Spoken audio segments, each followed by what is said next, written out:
Lá no começo da filosofia ocidental, Platão escreveu um diálogo chamado O Sofista, que é basicamente um drama com uma consequência enorme.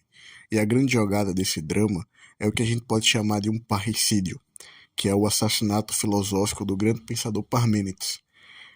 Isso é uma metáfora utilizada, mas foi uma libertação necessária, porque a ideia de Parmênides, elevada a uma pureza absoluta, ela travava todo o pensamento. Ela praticamente impedia a gente falar sobre o mundo de um jeito que faça qualquer sentido. O pai, entre aspas, da filosofia, Parmênides, deixou um princípio que parece impossível de se discutir, que é o ser é e o não ser não é. Parece óbvio, né?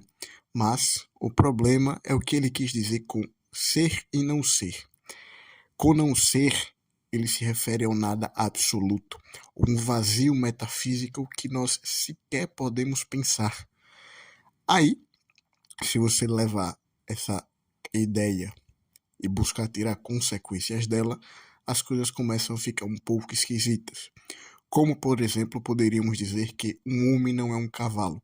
Parece uma afirmação muito óbvia, mas, na lógica de Parmênides, essa frase é proibida, porque ao dizer que o homem não é, nós estamos nos referindo ao tal não ser, ao nada. Estaríamos falando sobre algo que não existe. Se você não pode usar o termo não, pois seria uma referência ao não ser, não podemos definir nada, não podemos fazer distinções. A realidade, cheia de coisas diferentes e em constante mudança, teria que ser tratada como um bloco único, maciço e imóvel, em que a única frase permitida seria é, e só, nada mais. E piora. E com relação à mudança? Como algo para de ser uma coisa e vira outra? E o mais importante, como existe a mentira? Como é que alguém pode dizer o céu é verde se ele é azul? Para Parmênides, isso seria um absurdo lógico. Estaríamos assim atribuindo o ser, o céu é, a um não ser, que é o verde, que no caso a cor do céu não é verde, mas sim azul. A conclusão é muito bizarra, seria de que tudo o que é dito seria automaticamente verdadeiro.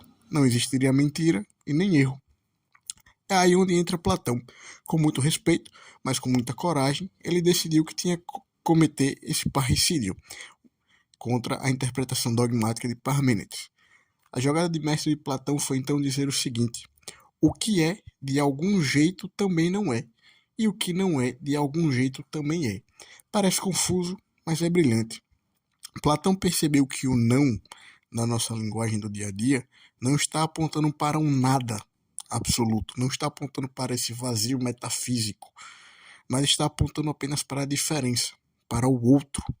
Quando eu digo que o homem não é um cavalo, eu não estou invocando o vazio, só estou dizendo que o homem é diferente de cavalo, que os dois existem, mas que uma coisa é outra e diferente da outra.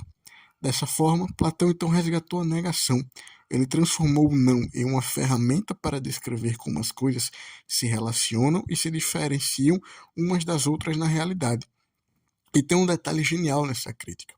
Se o ser, como definia Parmênides, é uno e igual a si mesmo, nós não poderíamos nem falar sobre ele.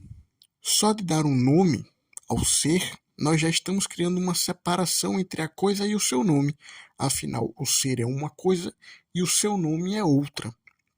Só de pensar nele, a gente já está estabelecendo uma relação. E a tese original de Parmênides proíbe qualquer tipo de relação ou pluralidade.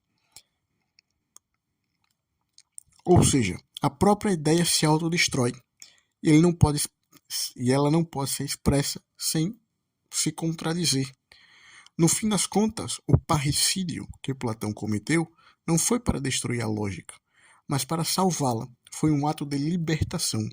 Ele mostrou que a realidade, para fazer sentido, tem que ser uma rede de coisas que se conectam, se misturam e, principalmente, são diferentes umas das outras.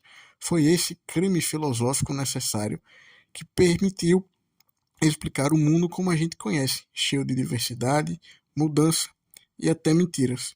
No final, esse parricídio não foi um assassinato, Foi um parto, para usar a terminologia de Sócrates, foi o renascimento da filosofia.